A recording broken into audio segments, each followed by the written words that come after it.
Okay, does it say live on your end? It says waiting.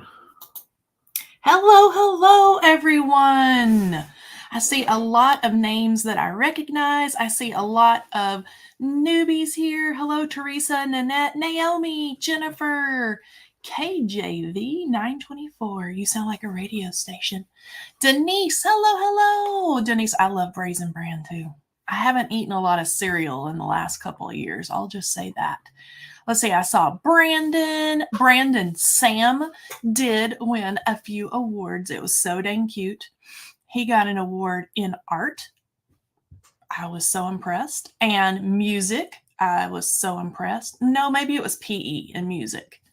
And then he got a little pride award from his school for what was it for, Chad? Being engaged. Being engaged in class. I was thoroughly impressed because y'all know me. I am so scatterbrained. So I was thoroughly impressed with him. Let's see here. Yay! I saw Lori is here. I know Lisa is going to be in just a minute if she's not already here somewhere. And I have my hubby here on the other side of the desk who is going to help moderate, and meaning like if Lisa sees a question, she can let him know. That way there's some he can tell me if you guys have a question. So hello, Linda. Chad at 5th grade. Thank you. See that Chad Kahoot right there? That's my hubby, if y'all didn't already figure that out. Amy, let's see here. Vicky, hello. Blessings from Texas. Blessings from South Carolina. Let's see here. Cynthia is in Charlotte. You are my neighbor. We go to Charlotte pretty often. Let's see here. All right. Hi, Kelley's happy. Everybody's saying hi. Hi, Chad. Hi, everybody. Yep, he's here. I wrangled him in to help me because Emily, who some of you know, is at a birthday party for a little girl from our church. I think I was telling y'all about that not very long ago when we made a little gift tag. My son is in 9th. Oof. I know, 9th graders, and my son starts middle school. What is it about boys when they get to this age and they start stinking? Like, don't laugh. You know it's true. I know. Oh boy. I still stink. I know. Voluntold. He was voluntold. We use that phrase in our house too. Totally. Not much sleep. Okay. Denise has stuff going on. Alaska. We've got friends from Alaska, Oregon, Washington, Ohio. Hello. Okay, so let me tell you. So this class will be saved here on our channel. So if you are not crafting along and you want to like watch the replay later on, stop and pause. I'm a stop and pause person when I take classes. So I really like that. Hello in Rio Rancho. My son was actually born in Albuquerque. So I know exactly where you are. And so if you need to do that, feel free to do that. We love it when you guys chat along, have fun. If you want to craft along, do that. I'm going to go at a pretty good pace. Not fast, a good pace for you guys. So, and I will look up and I will say, is everybody doing well and all that good stuff. So we can kind of work on it together. And even if you are not making the same thing I am, just get your die cuts out, have a good time, and we're just going to chat and rattle right along. And I'll give some tips and tricks along the way. If you watch us live a lot of this may be things that you've heard me say before, but I'll go a little more in depth and maybe give my rhyme and reason behind it. So we'll do that. Well, yay, there's Lisa. Yes, Lisa. Oh, the Oregon coast. I love the Oregon coast. Don't we, Chad? Mm-hmm. Love the Oregon coast. We used to live in Washington, so we would travel down there a lot. Okay, so before we start, let's go. I'm going to go down here to my messy desk view. I have my happy little dish of all of our die cuts all ready to go. And I did send out or give, and I know Lisa sent out as well in the newsletter, like a little homework form if you're going to do this class or make the card or do something later on and you would like to have the homework list and the supply list, I can email that to you if you will shoot me an email at this email address. So it's customercare@honeybeestamps.com. I would be happy to send you whatever you need. So the supplies that I'm using today is the sentiment set called Blessings of Spring. So super cute for anything floral. This card would be amazing for a little birthday card. You could use it as a sympathy card, even if you know somebody that is a gardener or something like that. I am also pulling paper out of the Pinstripes and Polka Dot Spring paper pad. You choose or you use whatever you would like. This is just the colors that I wanted to pull in today. And then let's get after and look at our die sets. So the Herb Garden, we're going to use a few of these. The Barnwood Fence. This is an oldie but a goodie. So many great little parts and pieces in this. This is the apron add-on, or an apron builder add-on, and this is like the gardening one. So many fun pieces. And you guys that know me well know that I love to mix and match old with the new. So several things are going to be old on this card, and then several things like this one is a newbie. So this is our Lovely Layers April showers. We're going to use the cute little boots. We're going to use the little bird. And I even think it would be adorable if you wanted to change it up and not do the little bucket with the herbs in it. Well, man, pull some of the little tulips and things like that out of this April showers and do like a little row of tulips or flowers or something back there. And then you have a totally different look for your card. These die sets that I'm using today all play well together and mix and match, and we're just going to have some good fun. All right. So let me set these things aside. I have my little dish here. I'm going to move that right there. And let's go ahead and let's get our big fence out of the way. And so I'm just going to stick it on my mat here. And this is going to be easy because I do want it to look like kind of a weathered, worn little white picket fence in a garden or around the front yard or backyard of a little house. And so this is where I am going to pull out the Lost Shadow Oxide ink.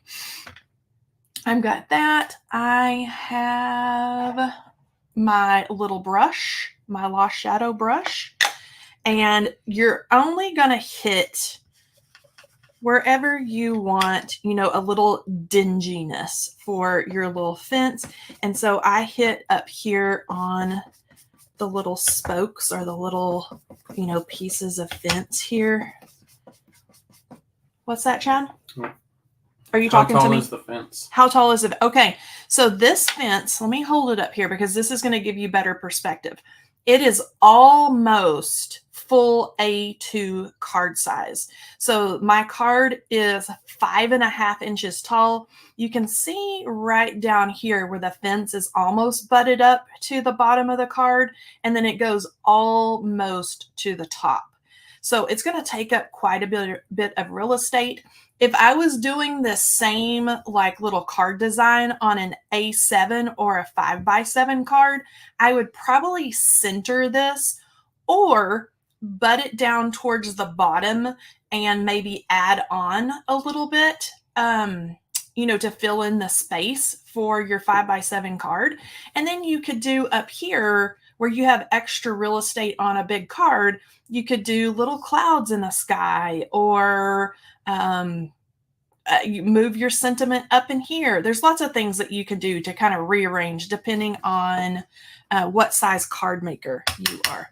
Okay, so let's get back to making our little fence a little dingy here, a little worn, like it's been on the farm. And you can see I'm not being super careful. There's no need to baby it. And then let's dinge it up just a little bit. There's hardly any ink on my brush. And so when I go down with my brush like so, I'm just kind of making that paper to where it is not so bright, stark white that it's going to be almost like, you know, like a bam, like a, how best do I say that? So it's not so bright white and shocking on your card.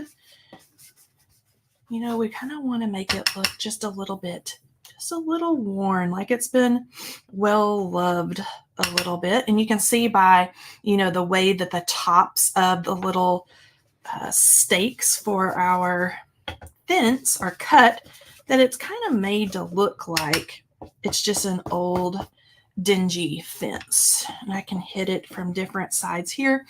While I'm doing this, you'll notice that let me get my comments turned back on here so I can see you guys.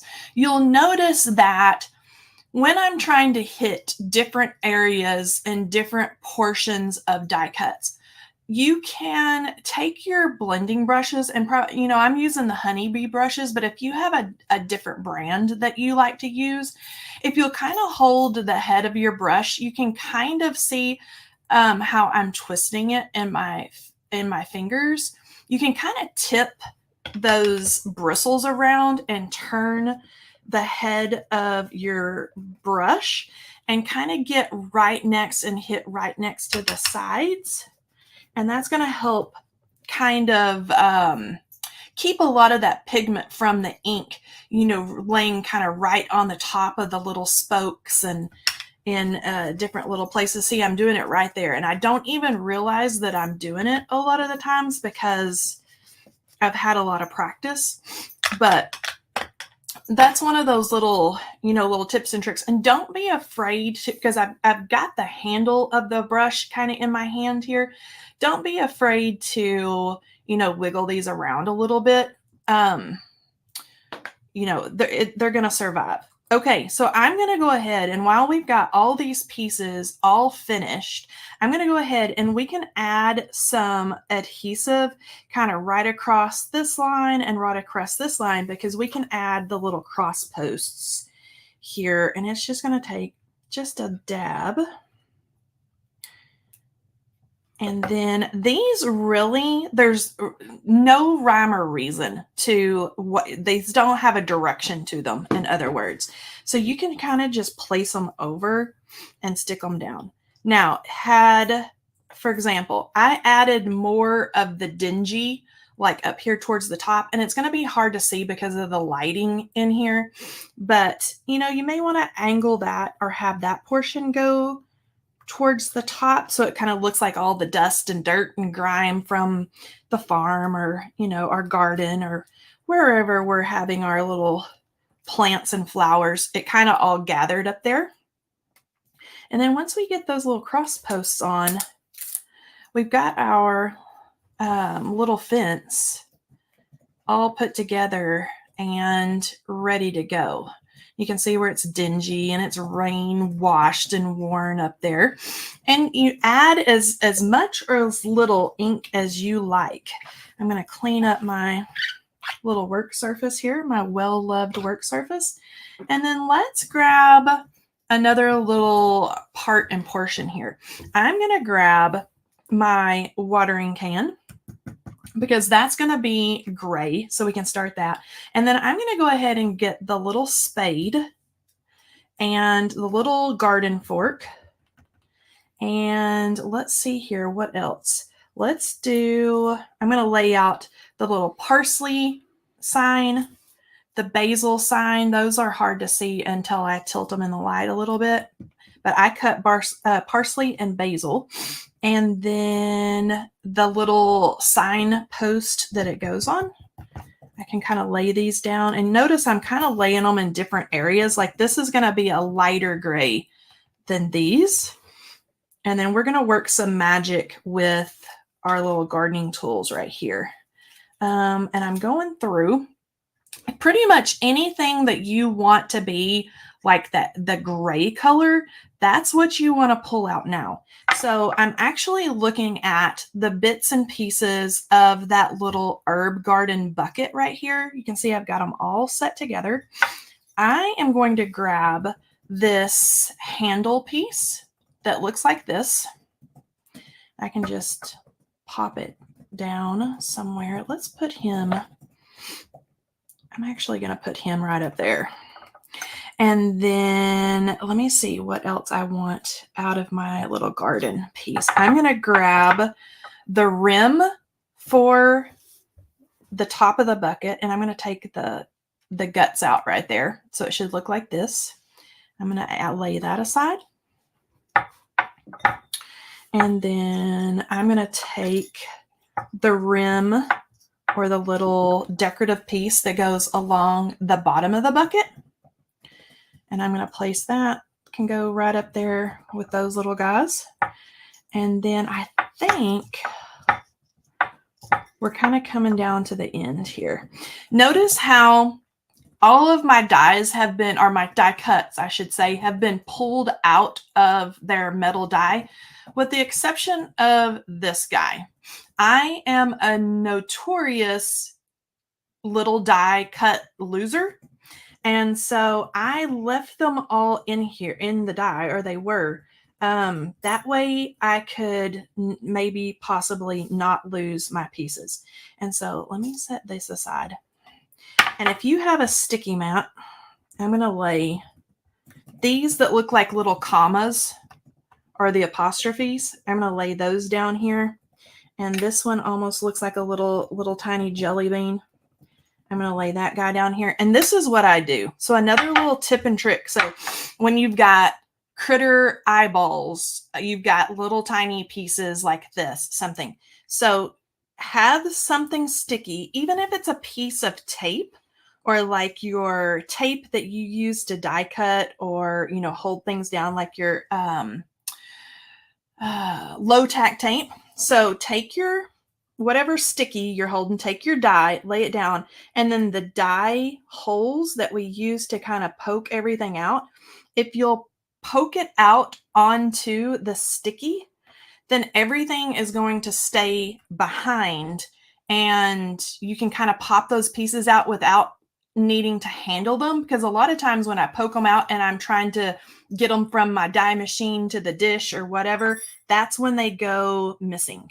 So a lot of times with little pieces like little eyes and things like that, I'll do it like that. I'm going to lay the little handle for the bucket down here as well. Okay, so this is a lot of die cuts, but don't get overwhelmed, okay? I'm just getting all of things that I want gray in color down there. All right, so I know that I want these pieces that I've put right up in here. So it's our little herb labels, the handle, and the little decorative pieces. Those are going to be the wash shadow. And I always recommend starting with whatever ink is on your brush first, because that's going to give you the least amount of pigment, because you can always add on lots more ink and we can build that up and add on, but you can't take ink away after it's added on to your die cuts. So I always like to do that first. And just like the fence, it's going to be hard to see on camera for just a minute, but these are getting that really light, kind of dusty gray color. And all of our craft, you know, blending brushes, and whether you're using like the Tim Holtz little round daubers or something like that, they hold a lot more ink and a lot more product than you think that they would. And so I always recommend, you know, starting with that first, because then we can always go back and add more in later if we need to. So these are going to be that light gray. Now, this is where I'm going to take a little bit of scrap paper. All right, so I'm going to move this little guy down here out of the way. Our little gardening tools. Okay, so if you want your gardening tools 2 different colors, see, and you'll notice that it's just one die cut. It's not layering, but we're going to make these look like they're two different colors. Grab a scrap piece of paper. That's what I'm going to use. Grab a Post-it note, some sticky tape, something like that, something that you can use to mask off an area. And I'm simply, sometimes it's easier for me to use my tweezers. I'm simply going to use this to mask over the top. So you can see I'm going to mask off what's going to be my wooden handle. And then I can take my gray brush again, and this is how we're going to add our shading on there. I'm going to add a little bit more to my brush, and we can go right down that little garden fork. And however dark you want it, you know, that's how much ink that you can add, or you will add. Now, if I take that away, now you're really going to see the difference. Over here, you couldn't tell as much because we were turning the whole thing gray. But when you pull up, or when I pull up my little mask, you're really going to be able to see the difference between the really, really pale gray and the white, what's a white handle right now. So I'm going to do the same thing to the little spade. Let me get that set down. I'm going to place my little piece of scrap paper or my Post-it note or whatever right over the top. And then I'm going to make this like a silvery, you know, metal gray is what we're going for. Okay, got that down. And then if I pick that up, now we've got that all masked off, and that is all ready to go. All right. Oh, yes. Yeah, Chad's it gets hot in here. So I'm going to take a drink, and I'm going to go here for just a second. And we'll take a pause. Okay, how's everybody doing so far? Denise, I need some paste. Adorable, great tip. Yep, you can just mask that off. Lunar paste. Ooh, that would make it really pretty and silvery. I like that. It is great paper. Yeah, I've got tons of scraps. I'm a scrap paper hoarder. And so I've got tons of scraps. And I always say, thank you. I always save, like when I did my die cutting for all of these pieces here, I always save like the chunkier pieces, because that's what I'm going to use for my sentiment later on. So you can tell here where I've just haphazardly clipped it off. That's what I'm going to use to stamp my sentiment later on. Chad is getting hot, so he had to go turn the air down. These lights get super hot. Okay, you're so welcome. All right, love my big cup. Yes, and it's got fun little stickers on there. Isn't that cute? Got my Diet Dr. Pepper going today. All right, so let's go back down here. Now, let's do our a little watering can. So, because this one's going to need shadow for the fence. Lost shadow for the fence. That's right. Okay.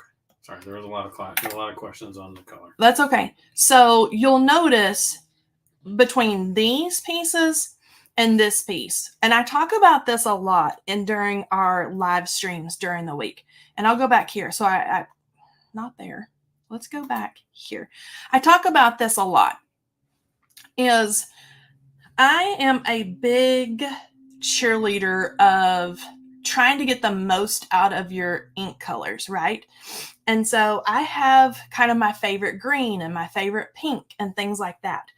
So I like to, for example, these are done much more lightly handed than these are. These I really didn't dip back into the ink pad.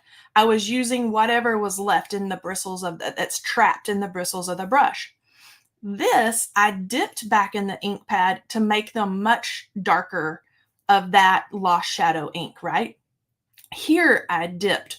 You can tell that these are the spade and the tips of the fence are much darker color than like what we have over here. See, that looks like they're totally different ink colors when really they're the same. And I'll talk about that later on when we get to doing like the leaves and things like that for the herbs. But I like to do that a lot. And it all comes down to how much ink you're adding into your brush and how much pressure you're adding onto the bristles of your brush. So we'll kind of chat about that as we go.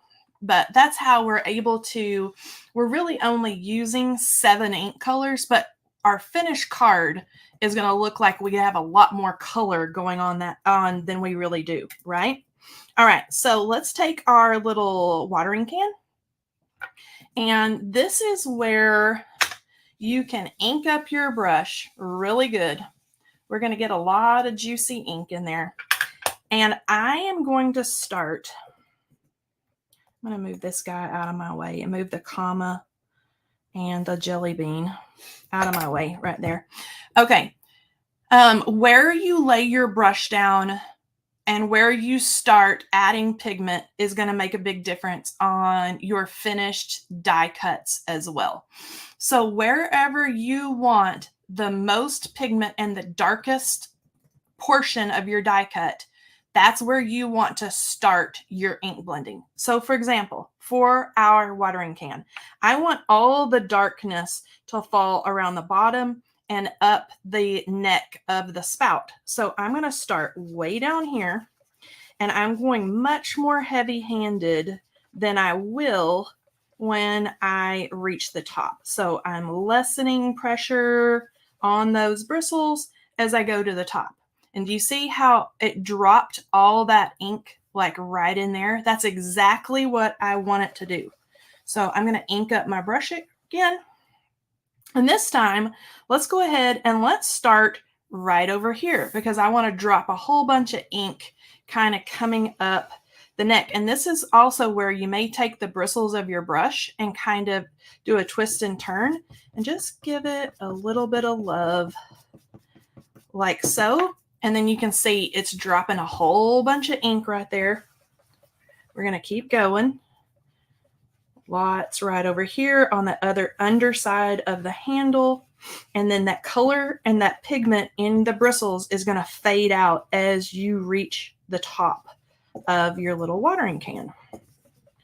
Okay. Ink it up. And let's keep moving here. Let's go right up there. So I want the deepest section. You can see where that's faded up. Ink it up. And just keep adding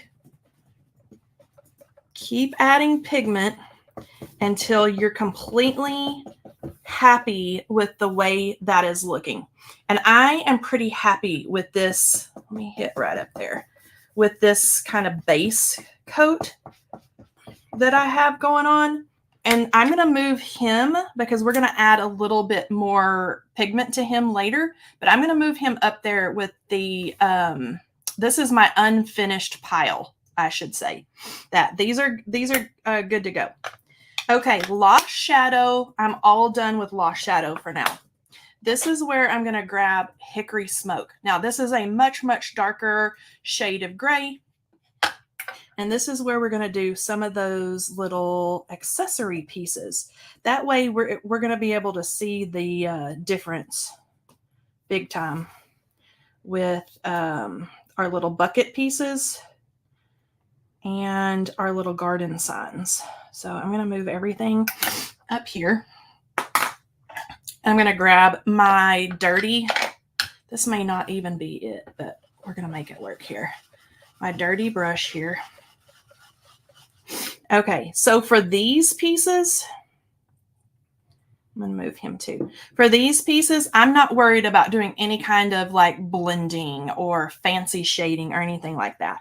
I'm simply going to get that really deep dark gray just on the die cut pieces because they're so tiny that it's not going to matter. Okay. And then when I kind of hold this up here like this, you can see how cute that's going to be on that little gray kind of silvery bucket handle. If you want your handle to be wooden, then do this in one of the browns when we do the bucket. I'm going to move all my little pieces that are finished right up here.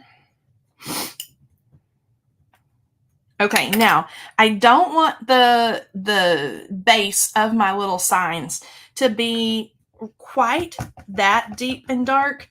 So I'm going to tap some off, but I'm also going to go much more light on the pressure when I start here. So I'm barely kissing the bristles to the paper and just twirling them around. And then I'm going to show you the difference. Okay, you can tell exactly where I started the ink because we've got a darker, hold on, let me kind of come down a little bit. We've got a darker stake right there. I can kind of match the top part. Okay, I'm going to do the same thing, twirl it around, much lighter pressure than I did on the little tiny bucket pieces. But if we take this and I put it on this, you can really see the difference in color, whereas they're actually the same ink pad was used. Okay, there we go. All right, so now this is going to be super cute because we can take the light gray little parsley sign and add it to the darker gray post, and it's going to look totally different. Now, I'll tell you that in the finished card, here you can see my messiness, but it's kind of cute because it looks like it's handwritten on there. I just took a colored pencil to trace over those embossed letters. And we can do that in a minute. All right, so let's go ahead and let's put our little signs together. We can get those moved off of our desk. So I'm just going to dot, dot, dot. And I can add basil.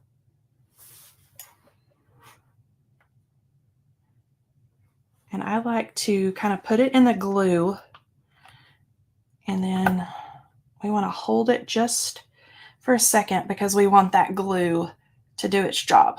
So that's going to be cute. And then let's grab this one. I don't even think I put colored pencils on the supply list. But you could even use just a regular leaded pencil because it's going to be that kind of graphite, dark, almost black gray color. And you're going to get the same effect just using, a regular pencil. Okay, I'm going to take these two and I'm going to add them to my dish over there so I don't lose them. I'm going to take my bucket pieces until we're ready to put them together. And I'm going to move them into my dish. How is everybody doing while I'm cleaning up my little mat here? How are you doing? Everybody's good. They're talking about your tweezers. Oh, okay. They're talking about different colors to use. Oh yeah, all of our community. For those of you that, if this is your first time coming into one of our live streams or into one of our classes, I tell our friends all the time, we literally have the best community of people in the crafty world. We just do. It's just a thing. I swear by it. Okay, now let's take our little watering can, and there's a couple of ways that you could really deepen up the shading on him. You could take the hickory smoke because this is started out in Lost Shadow. You could take the hickory smoke. You could use your brush that has black soot on it. I'm going to start out with hickory smoke, and I'm going to do the same thing. I'm going to start with just the ink that's on my brush. I'm not going to ink it up. You can tell I've got my head of my brush turned and flipped over a little bit. I'm just going to flick that on the bottom, and that's really going to start deepening up that color. Now, let me show you the difference. If you go in with your black soot, same thing. I'm going to tip that brush at an angle, and I'm going to flick it up, and it's going to really give us a nice, deep, dark, aged area right down there on the bottom. Okay, now let me pick this up out of the mess. And then there we go. What did I do? I must have poked it right there. That's going to be okay. All right. I'm even going to give him a few little love taps there. Okay. So this little guy, I'm done with him. I'm going to put him in the my dish. Okay. Let's talk about our little gardening tools here. Okay. All right, I'm going to move them down where we can look at them here and work on them. Now this time for the wooden handles, we're going to reverse the mask. We're going to reverse our paper, and instead of covering down here, we're simply going to cover up here. And you can use whatever brown that you would like. I am going to use gathered twigs. So I'm going to use gathered twigs. I'm going to start out and I'm going to see how much, I haven't used this brush today, but we're going to see how much pigment is trapped in the bristles before I go whole hog on dipping into the ink. All right, so I've got that laid over the top, and I'm going to actually start up here on my scrap paper, and I'm pushing really hard. I wish I had like a side view camera so you can see how much I squished the bristles down, but you can see how much ink was left in the bristles, and I haven't inked it up. So that's why I always like to say, use your dirty brush first. And I'm just going to give that, he needs a little bit of love right there. Okay. Now, another thing that you can do is, while we've got the brown out, well, let's get this little guy done. So I'm going to hold that over. I'm going to start up here, and I'm pressing really good and firm, especially if you haven't dipped into your ink pad. The more firm you press down, the more pigment you're going to get out of it. Okay. When you get to more gluing, there's some questions about glue press. Okay, the glue press. Yeah. Okay. I have a glue press over here, but I can show you. All right. Now, if you want your garden tools to look muddy, dirty, used, like they've been working in the garden, this is where you can take your brush, and I'm actually going to just give a little tap, tap, tap. Okay. And then I'm going to just kind of flick up on the little tines of this garden fork and pull it up a little bit. And it's going to give it that shading like it's been well loved and used in the garden. So when it finishes, it's going to look something like this. And then I actually took the little tines when we add it to our card here a minute, and I'm folding it up like so, because it's just going to give it a little bit more of a realistic look. Okay, I'll set that one right there. Same thing with the little spade, is I kind of picked a side and just, give him a little bit of dirtiness right down the side. And you can see how I'm holding my bristles of my brush. So it's just some of the bristles catching on that edge and just kind of flicking right along here. And then let's take a look here. Let's pull it up. And then this is kind of what we're left with. If you want it dirtier than that, then, by all means, let's go through there and make him a little more muddy. Okay. Isn't he cute? All right. So let's take these up, and I'm going to put those in my dish.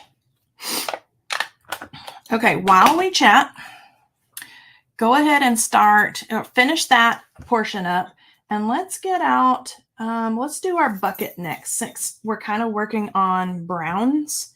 So I'm going to start laying out here, and I'm going to look up at the comments. Let's see here. I never thought to bend the tines. Yeah, Roberta. Is it by Fort Jackson? Oh, y'all are on this whole other conversation. This is typical. This is typical of our life. I just chat away, and all of our friends they're talking about recipes and.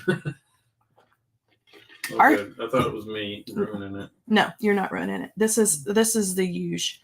And then this is what's so cool about our little community. Like we know about people's family members that have people let us know like so and so's family member has been ill or in the hospital, and then the next live stream we have, the community will come back and check on that person, and the nicest people ever. We know all about people's pets and how was this little pet had to go to the vet, or it passed away, and our people check on one another. It's amazing. It's so cool. They're all talking to me about retirement. Oh, don't get us started on that. I gotta get my glasses. Oh, he can't see. He's got to go get his glasses. Okay, so I'm going to go back down here. I got my little bucket pieces out here. And I am going to start with the bucket. I want the base of the bucket to be darker than the little wooden pieces that wrap around the bucket, if that makes sense. So I'm going to take my gathered twigs brush that's already got ink on it, and I would probably want it a little darker where it looks like it's sitting on the ground. So I know that that's where I'm going to start my inking. And so I'm going to start way down here. Oh, that's better. And kind of start down here and work my way around and around up to the top of my bucket. And so even though I'm not adding a whole ton of pressure on it, you can see where it's deeper and darker right here, where that edge of the die cut catches the bristles. And then if I want it darker, I can add more pressure. I'm pushing down pretty hard, and it's really going to work that ink out of the bristles.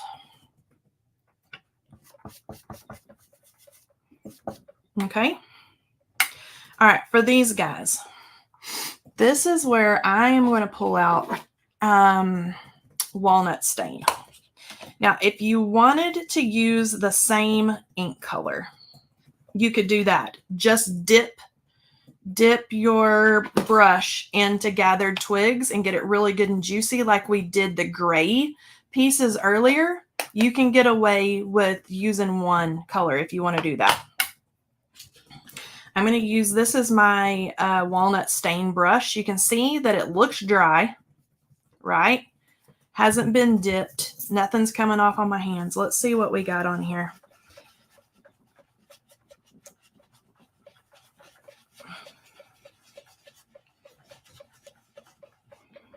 Okay.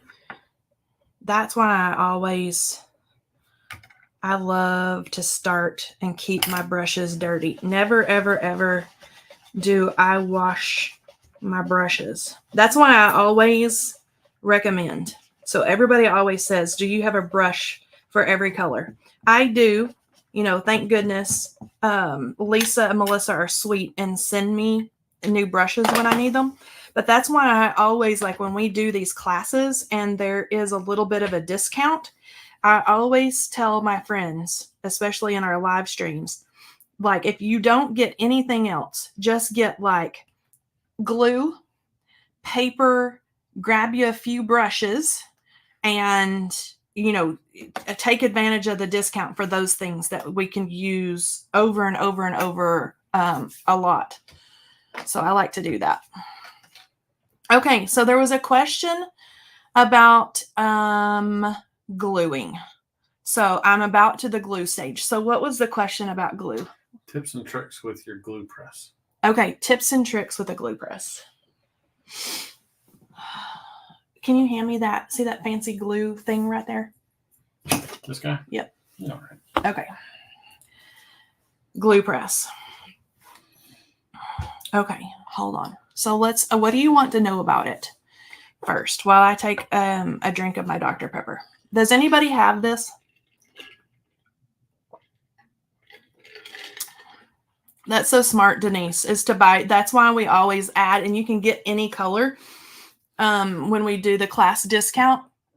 You don't have to buy just what's used in the class. You can pick any color. I do. Okay, I want one. I don't wash my brushes either. Okay, I don't. Okay. Give them problem-solving tricks. Okay. I'm going to go down here.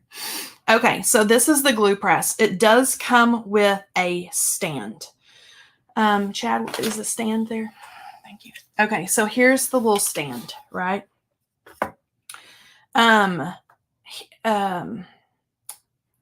It's okay. It has the lid. In the lid, there is the little pin that is in the lid. And I would say, like right now, let's say that I'm putting this bucket together.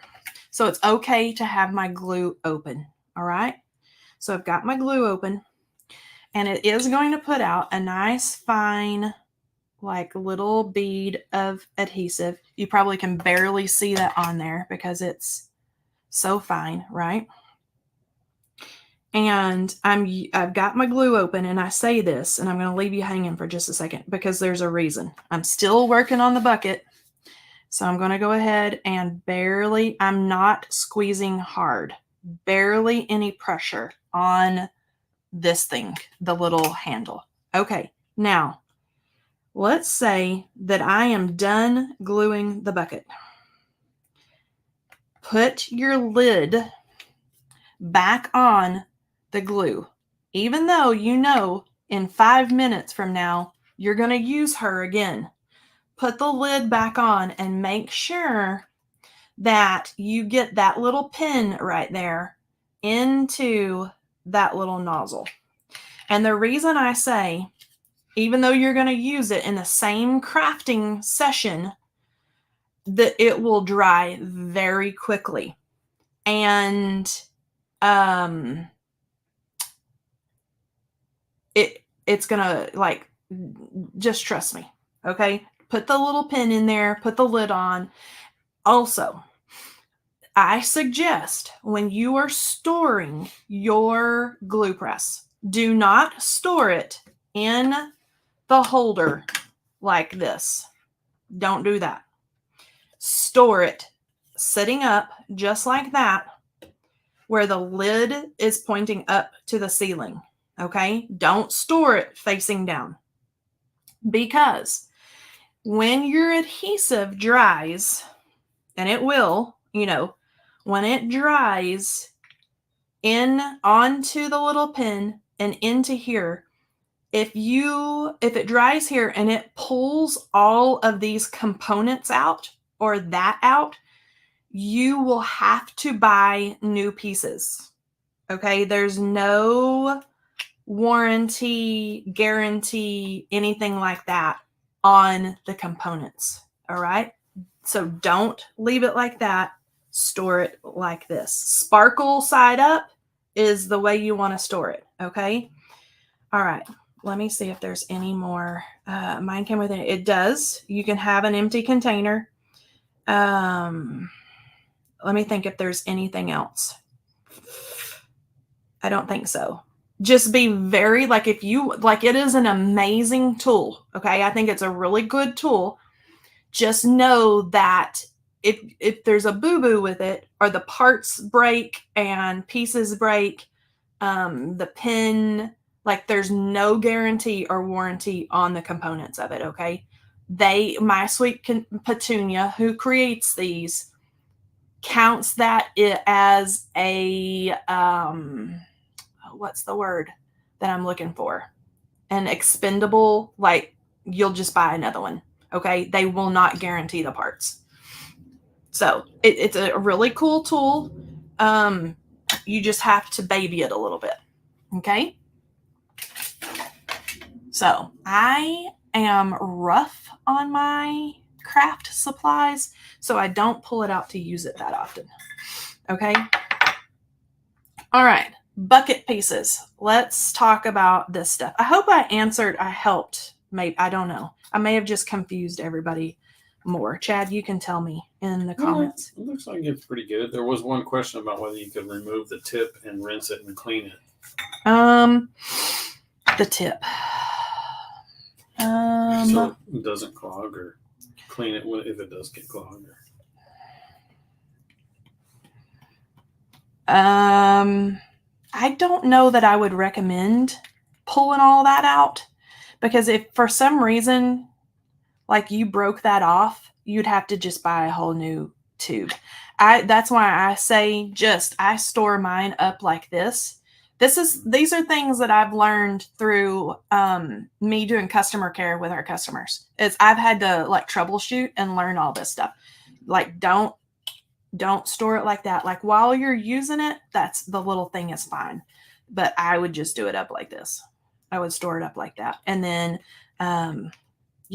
just make sure you get that little pin right down in there. And then when it's not physically in your hand being used and you're not going to use it for a few minutes, just put the lid on it because it does dry quick. Okay. That's not fun. Okay. Yep. Barely Arts is another one that dries super, super quick. And I don't use it an awful lot. I have a big container of it, but I have found that I am maybe a little spoiled with our honeybee glue, and you have wiggle room with honeybee glue, if that makes sense. Especially with all of our layering die sets, I like to have the time to move and wiggle things into their spot before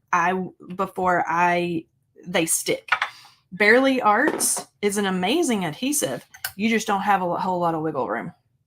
Okay. All right. So let's put a cute little bucket together. There is a layering guide for these die sets that you should have received in your when you ordered them. And so you can look on that. I'm just going to add a little bit of ... here, a little bit of adhesive. And I'm sorry if I'm talking too much for those of you that just want me to shush and craft, but y'all asked. Somebody asked. Okay. And then the top part of the ring on the bucket is a little thicker than the bottom, not by much, but just a hair. And so I'm going to lay it down just like that. And this is where the wiggle room comes into play. I really love the option of being able to have time to make sure that everything is just so before that glue sets up. Okay. Let's go ahead and add the bottom metal ring of our little bucket. Hey, Chad, right behind you, there is a fan. Yes. Can you flip it on? And this one is going to go right here. And again, love all the wiggle room. I can pick it up and kind of make sure that everything, is just so before we move on. Thank you. Okay, the handle for the bucket. You can do it either way. So it's whatever floats your boat here. So I'm going to glue mine on like it has flipped down over the side of the bucket. You could also do it like so. It depends on what you want yours to look like. I'm going to glue mine with the handle being flipped down. So I'm going to add a little bit of adhesive right here to the back of this handle portion and then on the little nubs on each side. So, and I love when I'm gluing, get you a pair of reverse tweezers like I've got, because they really act like extra fingers and hands when picking up little bitty parts and pieces and layering and holding things while you're squirting your glue on there and things like that. I use our little tweezers a lot. Even when I'm placing my sentiments and things, I use them. I hope I didn't lose one of my little jelly bean pieces, but it looks like I might have. Okay, I'm going to take the little handle. I told you guys I'm notorious for losing my die cuts, and I'm going to add it right onto that portion, and I'm going to wiggle him around until I get it right in the right spot. Yeah, I love the tweezers.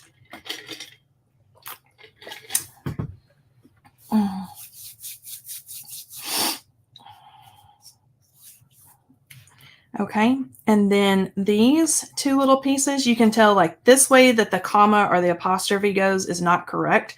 I'm going to have to flip him that way. And then, or actually he can go right here. So I'm going to place him down just like that and get him wiggled around. And I have super large hands and fingers. Like I've got big hands.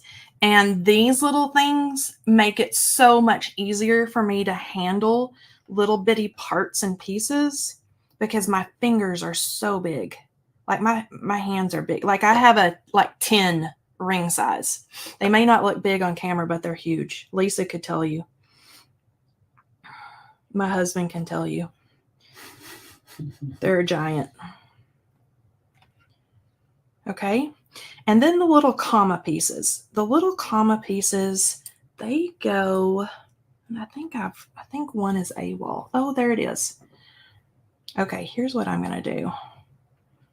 They go right here. And you know what I'm going to do? I'm going to apologize now.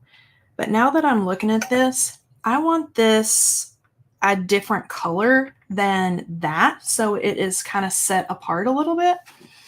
And I'm actually going to take my black soot brush and I'm going to darken them up just a hair like that. That way we can see them on there. And then I'm going to add a little adhesive, like just a wee dot right there. You're probably not even going to be able to see it on the screen. But I'm going to add that, and then we can add our little jelly beans onto here.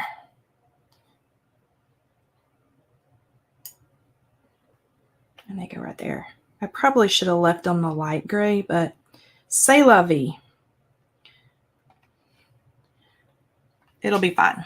Okay. And then we still have an open hole right here if you want to stick your little herbs and stuff down in there later. All right, I'm going to clean up while you guys are working along there or chit-chatting. Get my fuzz and puppy dog hair and everything off of my mat here. Okay, now it is time for the boots and the gloves. These are easy peasy. Okay, boots, gloves, and then we have our boots.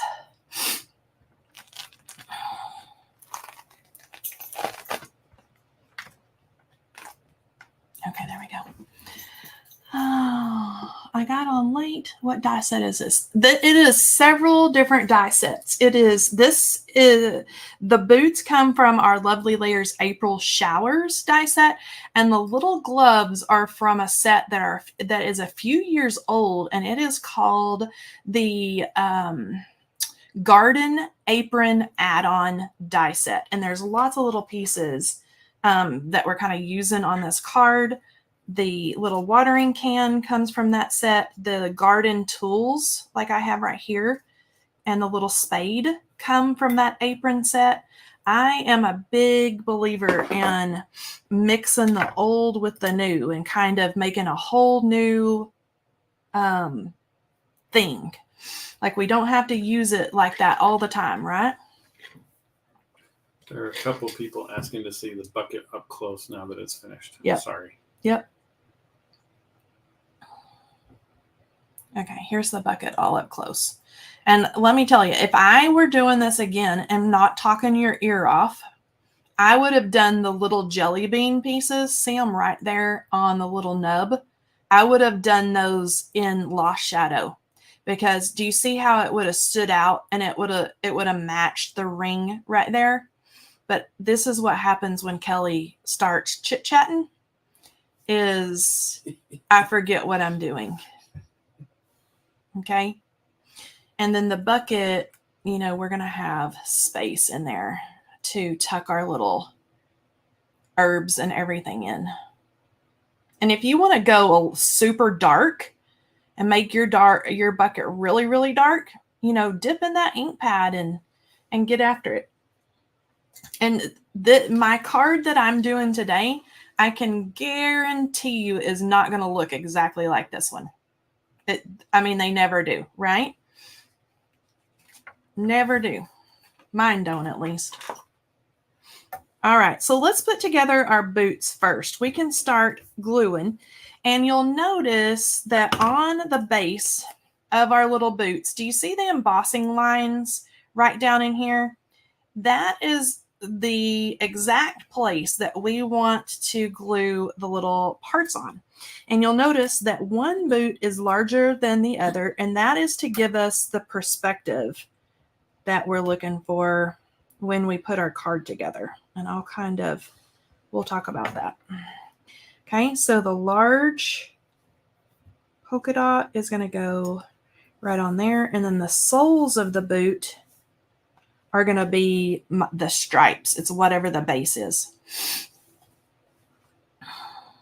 So I'm going to pick this up. I'm going to make sure everything is all nicely lined up. And then that one looks pretty good. But these are cute as little yellow rain boots. Let me try to think of all the colors I've done. I think I've done pink ones, like inked them pink. You could do any color. I did these like they're little gardening boots. So I thought whoever the person is gardening at this little cottage needed striped and polka dotted boots.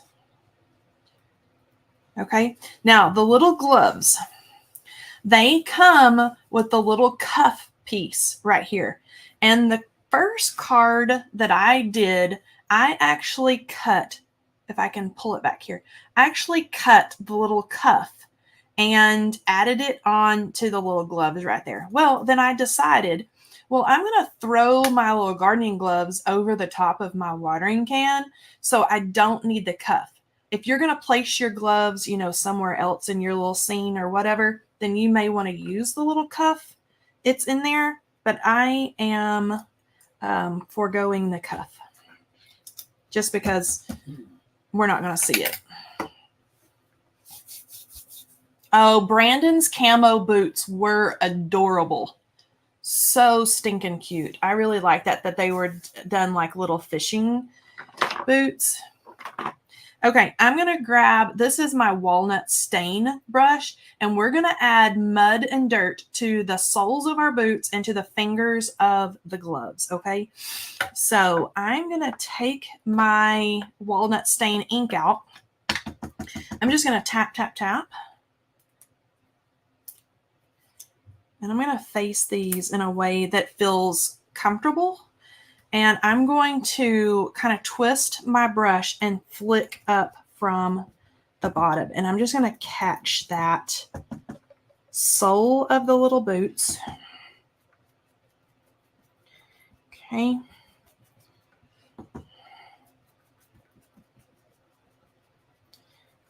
And you can get it as dark and muddy or not as you prefer. But if I pick this up now, look, it totally looks like muddy, dirty boots. Isn't that cute? You want it darker? You know, just flick just a little bit more on the edge. Okay. So I'm going to set that little guy aside, and then let's do its mate here. And I'm really turning that, probably the only bristles that are hitting when I flick this is probably these, like right in here. Another good option. Let me grab them here. For little stuff like this is if you grab some of our little brushes, this is a good place to hit that. Let me grab a brown one. Let me do maybe one of these little medium-sized ones. Okay, so I haven't inked this brush yet. I'm going to get him really good and juicy. Okay, and I like to use this and point the long end of the bristles. I like to hold the bristles, the long end towards me, and I will flick up that way because the long bristles are going to catch against the edge of the paper, and you can kind of direct it a little bit better like that. And so you can kind of flick it on that way as well. Same with the little gloves.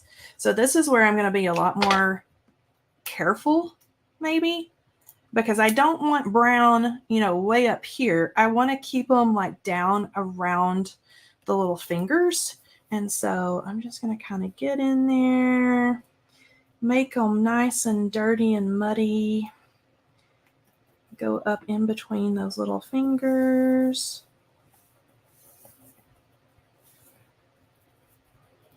Just like that. And they're going to look muddy and well loved. Let me move that guy out of the way.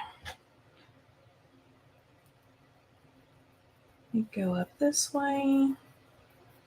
These little brushes actually are super nice for getting in these tight little areas. Okay, that one looks good and muddy. So let's get his little friend down here. Same thing. Okay. And these little brushes were also in the little class collection. If you haven't tried them and you want to try them, but you're like, ish, you know, I don't want to pay full price. I don't know that I'll even like them or use them. That's why I try to recommend maybe getting them during a class, because then you can try them and you're not breaking the bank with a little set of brushes. And you can kind of try them and decide, you know, oh, that's something that I have to have in my craft room, or no, I don't really like those, and I don't think that I would use those. So it kind of gives you the option. Same thing, we always try to add like Nina cardstock on there. Well, it's expensive, but instead of buying a whole ream of paper, like when Lisa and I buy Nina cardstock, we buy a whole ream, and a whole ream of Nina cardstock is about $60 or $70 if you don't find it on sale. Well, you can buy it from us in a pack of 10 for like $4 or, you know, something like that. And then you can try it without having to buy 500 sheets of cardstock. All right, now we've got that all done. Love the itty bitty brushes. The code is good through this coming week. Yeah, Lisa's going to give you all the details on the code and how long the sale is good.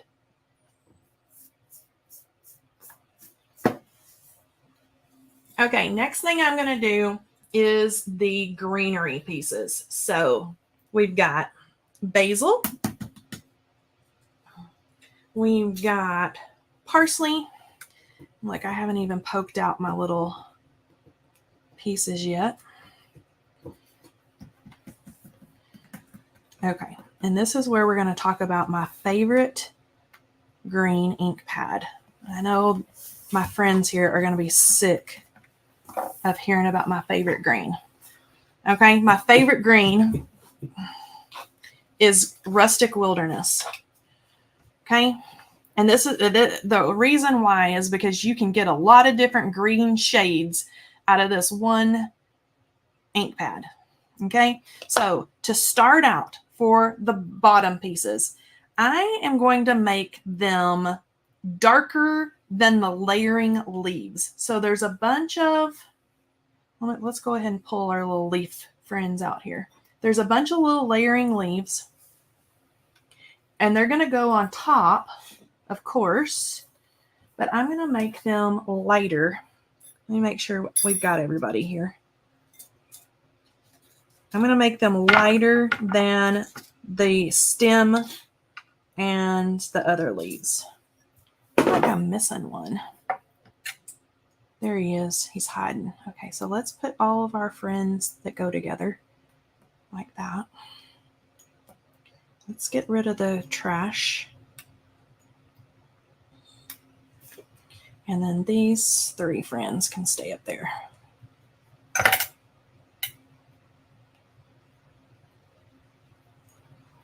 Okay, so I'm going to dip in to my ink pad because I want these darker.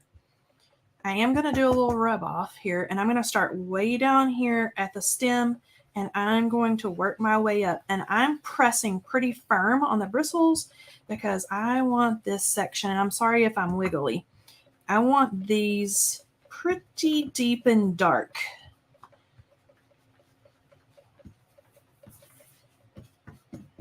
Okay, that's looking pretty good. And do you see where I hit? I really like that. Do you see where the stem is much darker than like the tip of these leaves right here? So you're already getting a little bit of variation in that color. I like when it does that. Maybe I'm nutty like that, but I kind of like it. Makes it all look like it's fancier than what it really is. Okay, now we've got our little basil here. I'm going to do the same thing. I'm going to start way down here, and I'm just going to start twirling my bristles as we go up.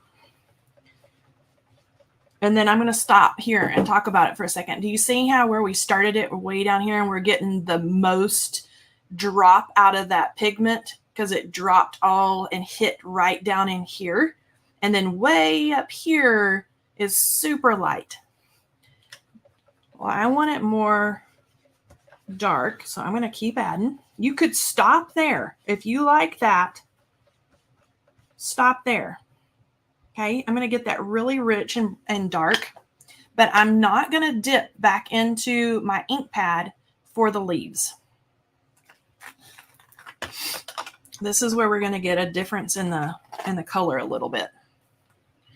Okay, so when I do leaves, it doesn't matter the size. These are pretty little, but especially like on some of your lovely layers that have larger leaves, oops, you can really get a cool effect using just the one ink pad. And I'm taking my time to put all the leaves. I want the bottom portion to where I know I want the most pigment to come off the brush. I'm pointing that towards me, just like it would grow on the stem, right? I want the most pigment to be right here. So this is what's most comfortable for me, is to start it down here and then kind of fade and lighten it as it goes up to the tip of the leaves, if that makes sense. So these I can actually, let's set these 2 guys off to the side. And so I'm going to start way down here. I'm not dipping back in. And then I'm just going to work my way to the top of each leaf. And you can see already where we're getting that fade right there. That's what I like. I like to do that. And then again, we've got this piece over here. See how much color variation we get just by not dipping back in? I like to do that. And then if it looks like, let's say for this guy, let's say we want more ink, let's pick some up right there. And let's just work our way up that little leaf. Let's pick this little guy up. Same thing. Whoops. He's scooting around on me. Okay. Starting way down here at the base of him. Work my way up. Pick up some more ink if we want to. And just keep working that in until you're happy with how it looks. Okay, so we've got those all done. Now let's pull these little parsley leaves down here. Same thing. Let's see, the leaves look natural with the fading. Yeah, you totally do. I like to do that too. Josephine, that's amazing. Vicki, if you create an account on our website. Okay, Lisa's helping everybody out. Perfect. Okay, so these, I'm not going to dip back in again. I'm going to use what's on my brush and what's on the mat. I'm just going to give them kind of a little bit of a twirly twirl with the little bristles of the brush. Kind of get it down in there.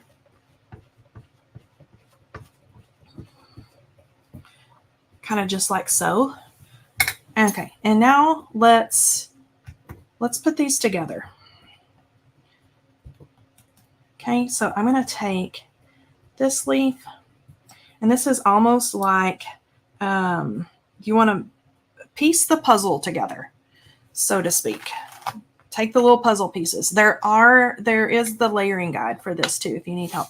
Okay, so for these, I like to, because you still got the embossing on the base of these leaves here, I like to add like a little dot of adhesive up towards where it would connect to the stem. And don't lay it right over the top. I'm going to challenge you to lay it kind of offset just a little bit, because it's going to look like you've got more leaves on your basil than what you actually do. And it gives you the option to add a little bit of dimension coming off there. So now you see, and once we add these, we're going to have a lot more pretty leafy area than what we would have had if we had just glued them over the top. Okay, so this little guy, he's going to go right up here. So let's add his little leaf. Let's kind of offshoot it, maybe this way a little bit. Okay. And then you can really see now too with the color variation there. Like you almost, with Rustic Wilderness, that you get that deep, dark, rich, like Kelley green. But then the lighter leaves almost look like twisted citron a little bit, or like a mowed lawn, or, you know, a much, much lighter green. And so this one's just my favorite. If I had to recommend any green to grab, and I know that this looks white right there, but it's really not. It's really a really light green. If I had to recommend any green on the oxide inks to get, this one would be the one I recommend. Okay, now we've got our little parsley leaves. We can do the same things. We can try to puzzle piece them together and find like their little matchup. But really, if you like it like I do, and you like it to be have a little dimension, and you know, to kind of pop them up a little bit, and popping them up, I just add the glue, and I'll show you close up here in just a second, to the base of the leaf, or where it would connect to the stem, and then I can just kind of pop it up a little bit. So I'm going to add it right down here. Just a little dab. And then we can really kind of pop it anywhere. So let's add maybe right in here. And then I like to hold it with like one finger. Like I've got my pointer finger on there now. And then I can kind of poke it up and, you know, make it look a little frilly like parsley really does in real life. Same thing with this one. And let's put this guy, let's have him coming kind of this way.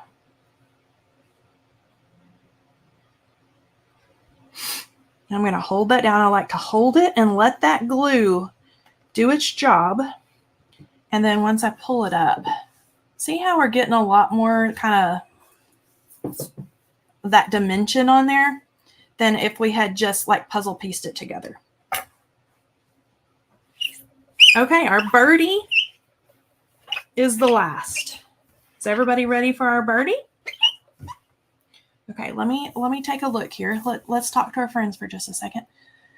Okay, love Rustic Wilderness. I'm playing with the Sweetheart. Ooh, that's a good one. Let's see. Vicky. See, Vicky, I'm telling you, our people is, I don't know that I'm not in any other crafty communities, so I can't tell you what everybody else is like, but our people, the best ever. Question: which die set did the bucket come from? That came from the Lovely Layers Herb Garden. And in the description box below this video is the class collection link. All the die sets, all the inks, the brushes, all that stuff is in that collection. You'll find it with that little link. Love the little birdie. He's cute. He's a cute one too. All right, this little guy. So you can make your birdie any birdie color that you would like, right? I'm going to do mine like a little bluebird. Let me get these out of the way. Let me get my little dish over here and let's find his little bits and pieces. All right, so this one is the base of the bird. And then we've got the next portion. And then we've got like his little details with his tail and his little top of his head. Okay, so this is where we're going to use that trick again with the masking, right? Like we did on the little garden tools. So did I do a yellow? I didn't tell y'all a yellow. Oh, I feel horrible. I used yellow on his feet and I didn't even tell you guys. I don't even have yellow out. All right, so I'm sorry. Here we go. Look at my face. I apologize. I forgot to add yellow. Grab a yellow brush, grab a yellow colored pencil, grab a yellow Copic marker, whatever, orange, whatever you have, grab that. And I apologize, but I will probably use, I'm just going to grab, let me show you. I'm just going to grab a yellow. Any yellow is fine. And I'm going to hit his little piggies, his little feet. Just like this. All right, am I fired? No, I'm not fired today. Whew. I'm waiting for the day. Question: have you used this technique using a gray before your green layer? Using a gray before? I have not done that. Roberta, what does it do? Have you tried it? Everyone panic and get the yellow. Amy, do not incite panic, Miss Amy. There's no need to panic. But you can literally use anything. Colored pencils, just grab. I'm using my dirty yellow brush. I'm not even going to dip in. I can tell you that this color is mustard seed, though, from the look at it. Chad is like, I'm never fired. Thank God. Because Lisa and my husband over here can tell you, y'all, I am a hot mess. Like, my husband has to live with me, bless his soul. I am a hot mess. Lisa has to put up with me. Okay, we just want to make his piggies yellow. And you can do his beak too. Let's do his beak. So there's an embossing line right there. I'm going to do his beak too.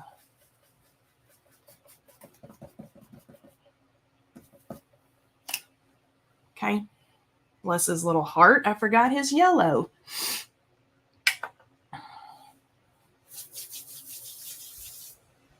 Okay, this is where we're going to take Blueprint Sketch.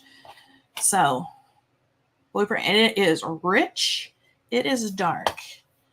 Okay, it is all the things. I'm going to be careful. I'm going to color up, go over or mask over his little feet. And I'm going to start Blueprint Sketch like way up here by his tail. And I'm pushing pretty hard because this is going to be the darkest layer. And I'm going to get down here by his little feet. Okay. I'm avoiding the beak right now. Bluebirds are triggering. Bluebirds are triggering. Oh, mercy. I don't even think I want to know. Okay, then I'm going to cover up his little beak. Are you talking about Walter? Uh-huh. Oh. Yeah. Some of our friends know about Walter. So I'm covering up his beak. I'm avoiding the feet. And I'm going to get right up there on his little head. Like so. Okay? It doesn't have to be perfect because we're going to put the layers over the top. Love this. I'm a hot mess. Vicky, you and me, we can be friends. As you can tell, I'm a newbie of sorts, not advanced, but I love it. No, we welcome all the friends. Let's see here. Does anyone know where I can get hammer embossed paper at a good price? Hard to find. Our friends in the chat will tell you because I'm sure they'll know. Okay, so this is what's next. This little layer that's going to be like his little, it's going to be shown like right in here. Oh, thumbs up.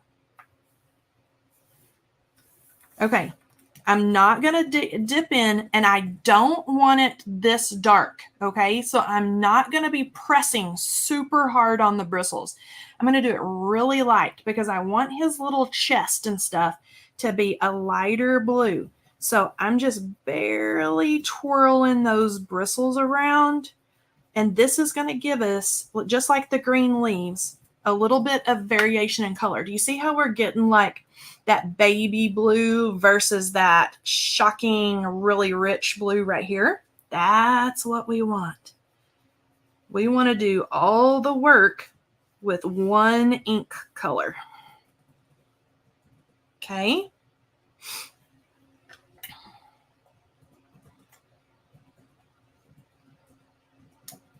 And see, he's going to go like that. And then we're going to have the really rich blue. And even so, hold on. Let me cover up. Let's see, what should I cover? Let's cover him up right there. And I'm going to get right there where his little chest needs to be darker. Somehow balloons just went over your balloons. YouTube. Balloons go when you do like this. I'm learning this, so you guys. And then I can say, oh my gosh, I'm so excited that you guys are here. I just love our class. I know Lisa and I today were cracking up at all the little things that you can make it do. Okay. So for his little birdie head and his little wings, it's going to be a little bit of a combination of the two. The really, really deep and the baby blue, right? And I want the deepest, darkest colors to fall kind of right here at the top of his head, down his back, and kind of fade down as I bring it down his little body, right? So I am going to start up here off of the bird, and I'm going to drag the color this way because we know that the darkest, deepest, darkest parts are going to hit right up there. Okay. So I'm going to start it right up here. Kind of medium pressure. We can always add more, but we can't take ink away. We would have to like re-die cut. I call myself I'm the self-proclaimed lazy crafter. I don't want to re-die cut. Okay, I'm kind of twisting those bristles to the side like this. Flick it, oops. Flick it up there, down his little tail, over his little head. There we go. Okay, so we're getting a really pretty blend of, but kind of between that one and that one.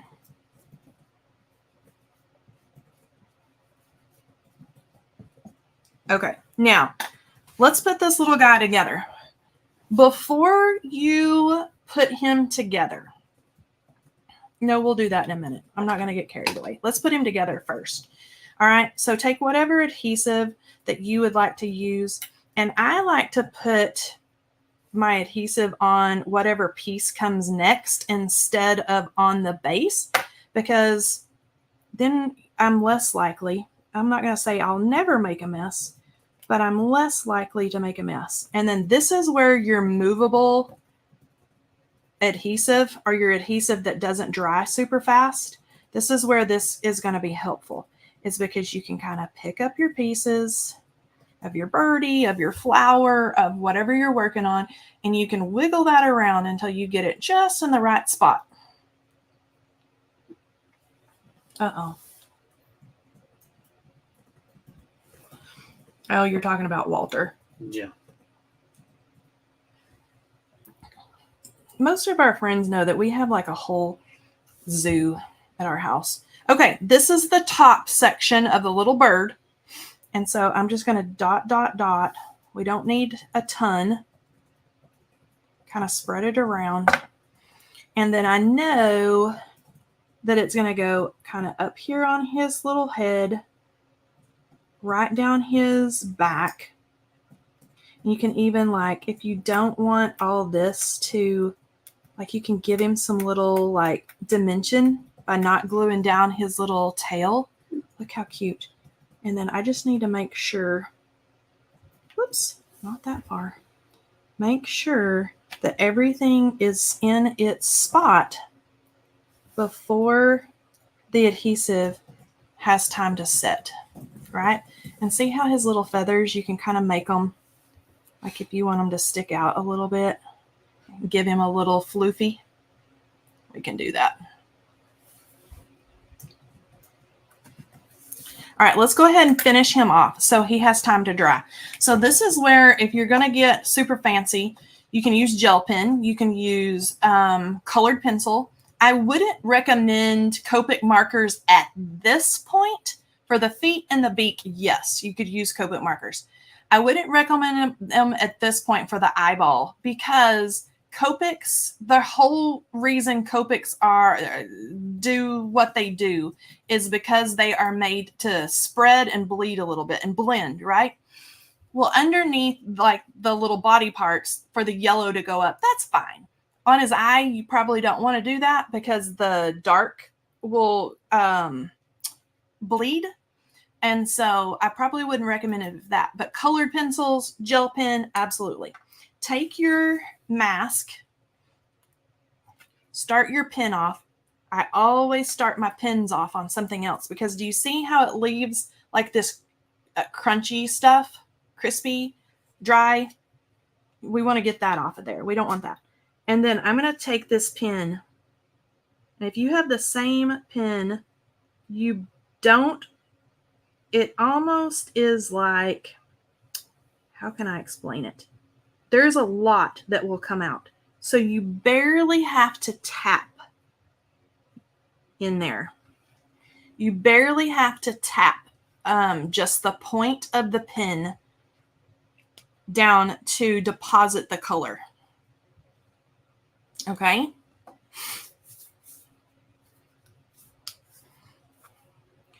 All right, let's see here. Can you color over distress inks with Copics in general? You probably can. And I have done that. I know a lot of our design team probably does that to add, let's say that, I don't know, that this is a tree trunk or something like that, and you wanted to go in and add like deeper, darker, like the veins in the leaves or something like that, and give it a little, like zhuzh it up a little bit. You could totally do that with a darker shade. Just be aware that it's going to bleed a little bit. I don't think it's going to ruin the nibs of your markers or anything like that. I would try it. But I'm most of you know I'm not a rule follower, a crafty rule follower, and so I would do it.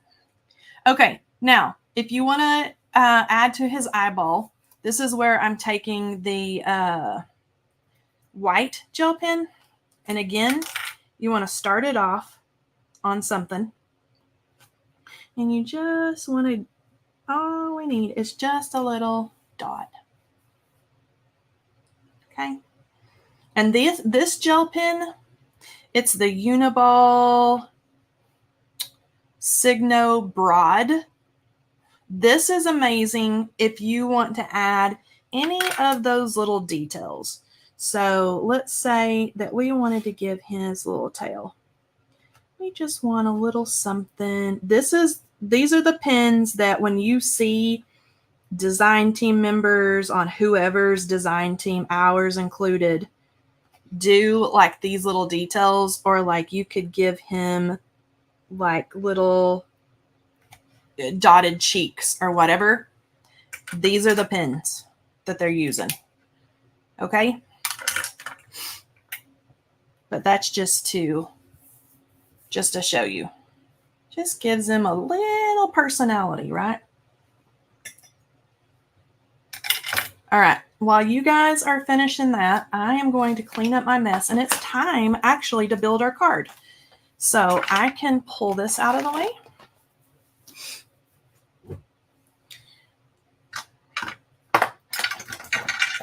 Get all my brushes out of the way.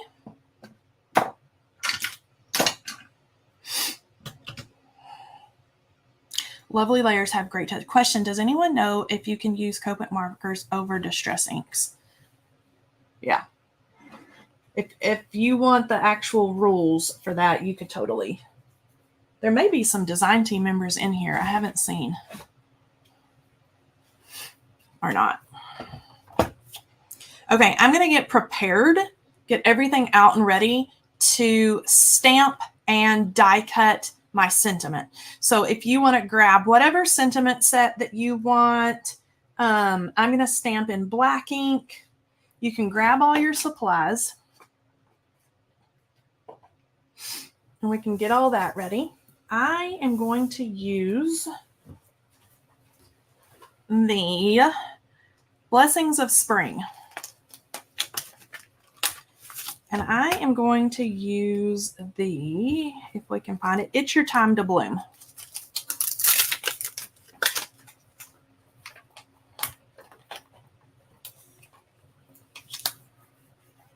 Does the app have a way to keeping track of what supplies that you have purchased? Lisa will have to tell you that. I'm not for sure. I don't know all the bells and whistles of the app. I should know more, but I don't. I'm sorry. Kelley Taylor uses Copics with distress, but not sure with distress oxides.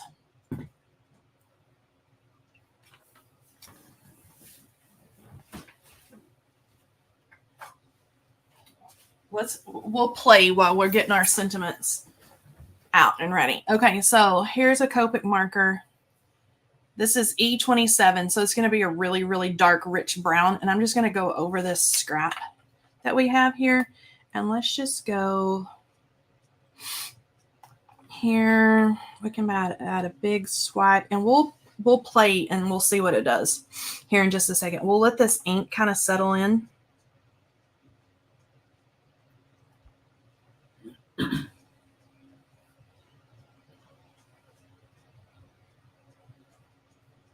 And we'll see what it does. Okay. All right. So I'm going to get my ink out. So I'm going to use our Honeybee Intense Black. I'm going to set this aside and we'll watch it, and we'll pull it back out in a minute. Okay.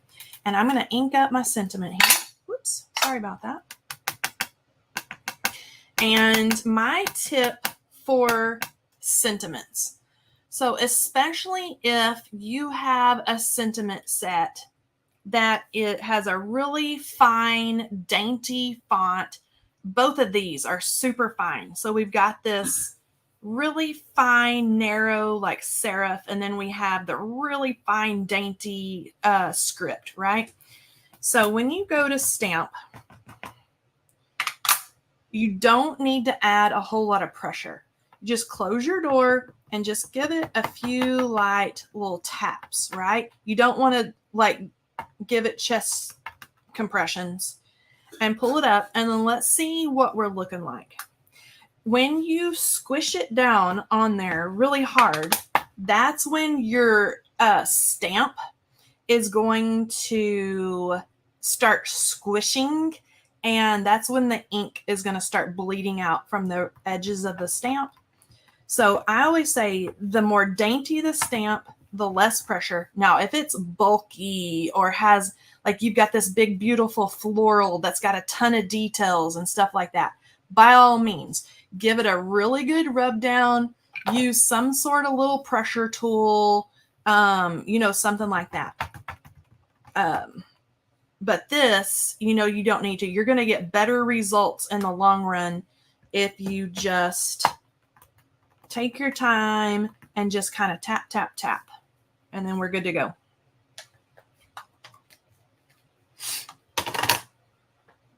All right, let's see here. Bow. The wish list. So let me talk to you guys about that for the wish list. And this goes for all of you that use the Honeybee website. So, and this may go for a lot of websites. Because a lot of people use the same platform as us, right? So honeybeestamps.com is on a like host server, right? So the host server just did a huge update, right? And when they did this big update, everything went haywire. That's a nice way to put it. Everything went haywire. And we are now trying to fix the haywire, if that makes sense. I'm going to take my, do y'all know this trick about flip your stamps upside down over your dies and then you can find the die that you need? Okay, so I know the die that I need for the It's Time to Bloom. I know it's hard for you to see, but it's right here because I can kind of flip it and then piece it together. So anyway, update on the website. And there's a lot of businesses that use this host server, right? And so if you're running into issues, they've done an update. It's one of those, you gotta love technology types of things, but it's not just you. There's been a bunch of people. I do all of our customer care. There's been a bunch of people email me and tell me they either can't get into their account, they're having issues with the wish list, all that kind of stuff. So we can help you out. We may have to finagle a couple of things, but we can help you. All right, so I'm going to die cut my little sentiment, and I'm going to give all of you, since we've got new friends here, my disclaimer for our little mini die machine. They are sold out right now, but we're working with our manufacturer to get more. But when they make like thousands of these for us, it takes a long time. It's not like a quick process. So I always have to give my little disclaimer, and then I can pop this little guy out.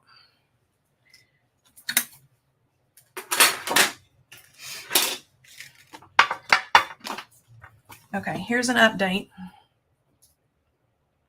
It didn't do anything to the ink, and it didn't do anything to the nib. Looks like a fall tree. It does kind of look like a fall tree. So it didn't really even, this is Nina 110-pound cardstock, and it didn't even really bleed into this or cause the oxide. You know how the oxide is made to kind of do that chalky look? It didn't do that either. So I would use my Copics on the top of it. All right.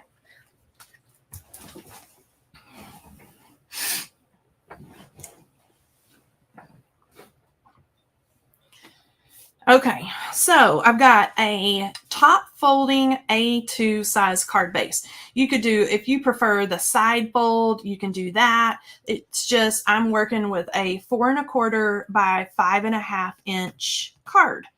And I am using the polka dot side of this kind of sky blue pattern paper. And that's kind of gonna, I'm going to trip over my words. That's going to act as the sky on our card. So we're going to make a sky without having to ink blend and do a bunch of stuff like that. So we're going to cheat and use this cute pattern paper. Let's see if my glue is going to cooperate. Let's see here. The Honeybee app. I'm enjoying other. Okay, good. Good with tips and tricks. ... And that's plenty. And then I like to pretty much just plop it down, and you can see it's not correct. Plop it down, hold it up, and let's get everything kind of lined up, and we can shimmy it around before that glue has time to set up. Okay. Thank you for telling me that. I definitely don't want to mess up my markers. I don't know all the rules yet. I don't either. But I can tell you I'm not a rule follower, that's for sure. Okay, now let's get our little fence. So I've got my little dish. Look at all these pretty completed, this little guy, I didn't end up using him. Look at all these pretty completed die cuts we did. All right, so we can just add, whoops, liquid adhesive to the back of our little fence. Okay. Now I'm going to be a little more careful when I plop him down, but we can kind of hold him right around there and then kind of line it up a little bit like so, and then press to get that glue to do its job. Look at that. So darn cute. Okay.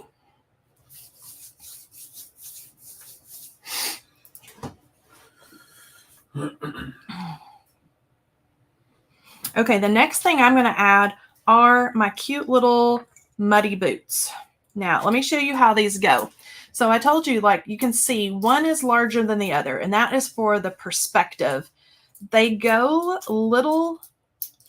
Oh, no, they don't. They go big over little, like so. So it makes it look like the boot that's closest to you is bigger. So you're going to want to glue down the little boot first. And I am gluing it right over here on the edge of our little scene. And I want to make sure that it grabs hold. I've got the toe almost butted up to the edge of the card right there, because we've got so many more pretties that have to fit over here. Okay. And then I'm going to take the bigger boot that's closest to us. And then you can just kind of line it up like where you like it, where you think it looks cute. I like to kind of cross over the calves a little bit, and I'm going to scooch it kind of right in there. Let me pick up. Let's look. Let's take a gander here before my glue has time to set up. I can still wiggle things around.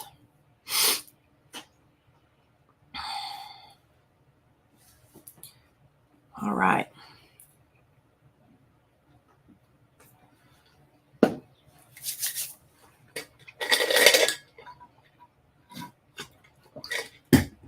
Okay, the next thing is the bucket.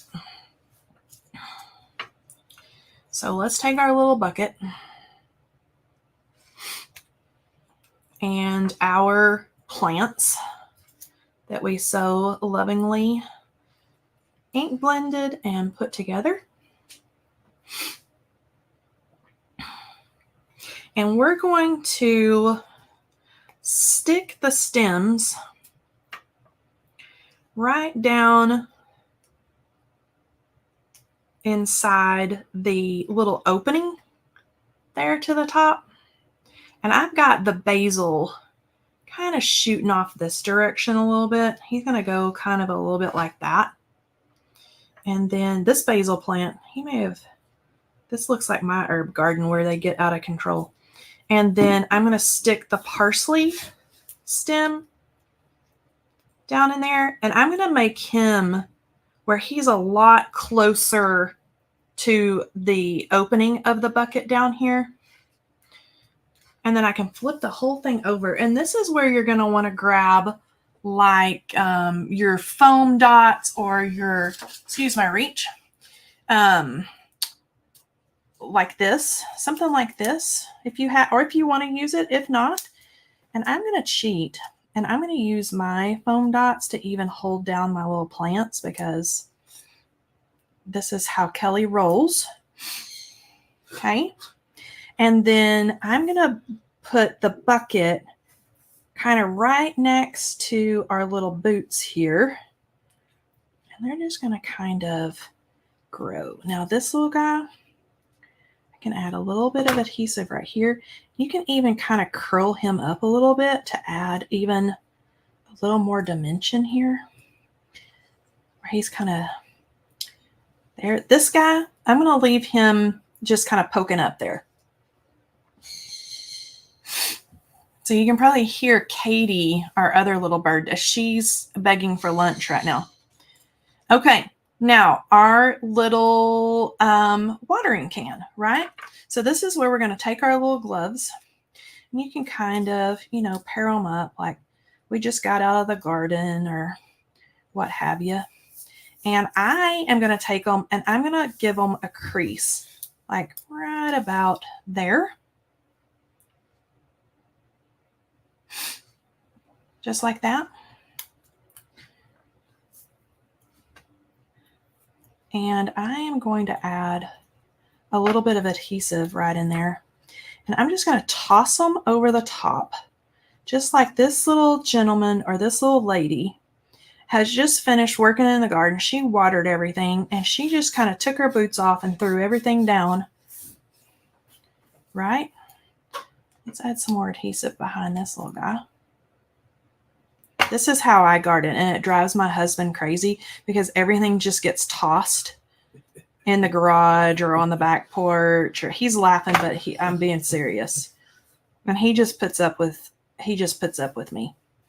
Okay. All right. So we've got our little gloves tossed. The little spade. So the little spade is going to go in kind of a little cattywampus. Do y'all use that word where you're from? Like that. And I'm going to glue it, just add a little bit back here. And it's going to go something like so. Everything's just been kind of tossed down. Messy little garden.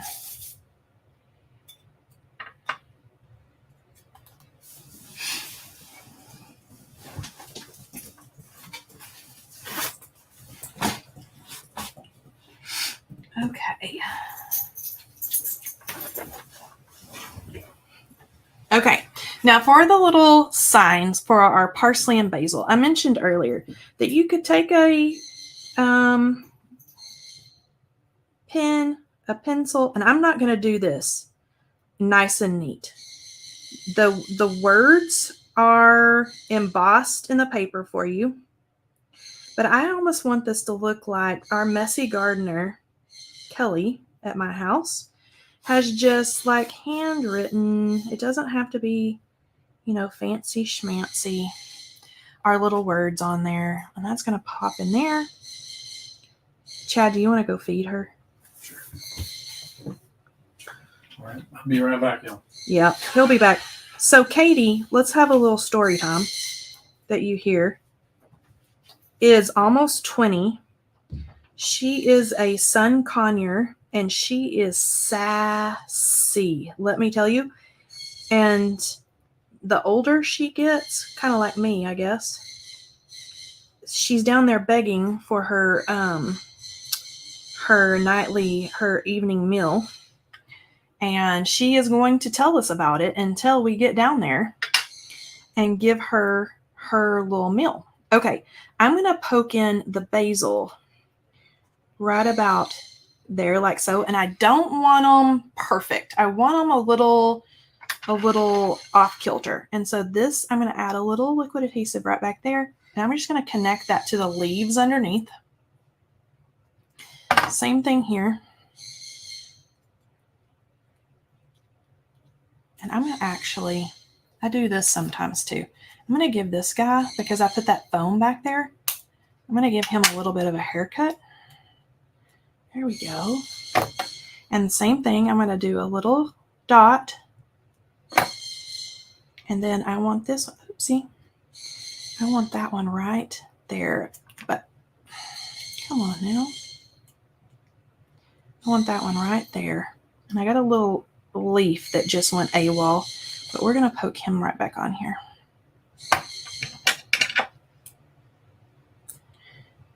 I'm going to put him right about here. And I can kind of poke him up again.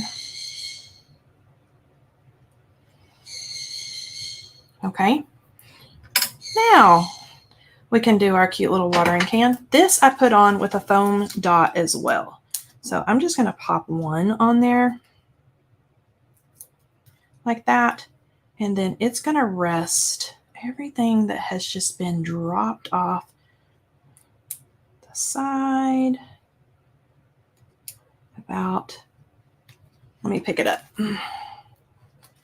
About like that. Want it right resting on the ground.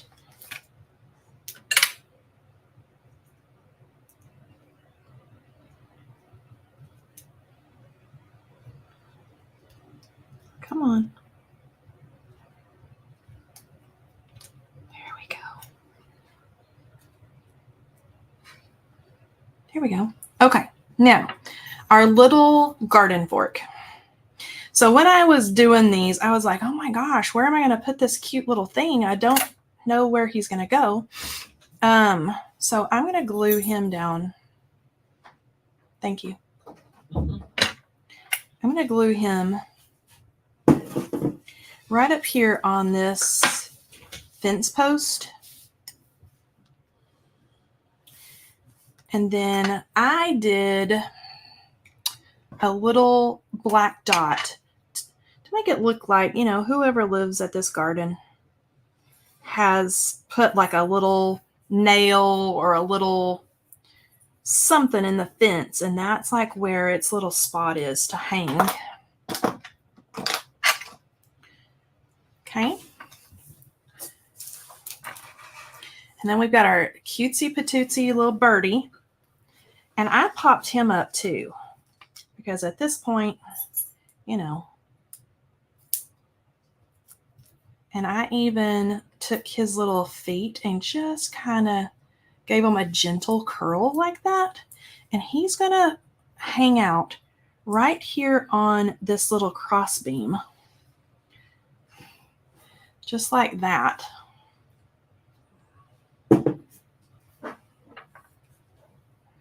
And then my sentiment is going to tuck in right about there. Okay. And this is going to go on just with liquid adhesive.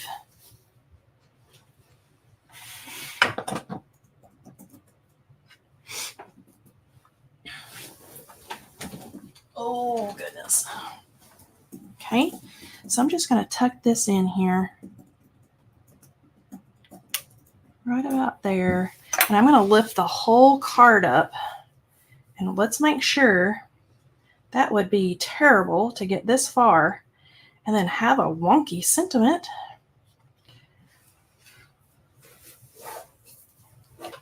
And the card is all done. You guys made it to the very end. Let's see here. All right, so here's today's card. Now let me tell you how they never turn out. And this was the sample. They never turn out just exactly the same. They're pretty darn close. They're pretty darn close, but not exactly the same. I think it's kind of fun. All right. How did you guys do? Super cute. Okay, so this would be the time. Happy little bird. Happy bird. Happy. Right. Okay. Lisa's gonna take care of something.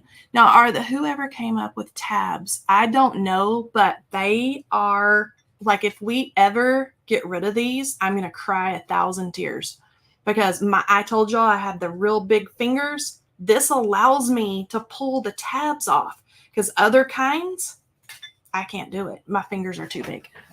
Okay, if y'all have any questions about anything at all, I'm going to stay on here for a couple of minutes and let everybody get their questions done. And I'll leave my card up here. So if y'all need to take like a screenshot or just to look at it, and there's pictures. What do I do with my can handle overhang? Oh, you know, mine does too. This one, it didn't. This one I did. I'm going to just bend it up like this. I'm going to do that. Sneak peek? Do what? Lisa says give them a tiny sneak peek. I'm going to ask, do you want them? I'm going to ask what you want me, because last time I'm surprised I didn't get fired because I showed too much. Where did the bird came from the April Showers die set.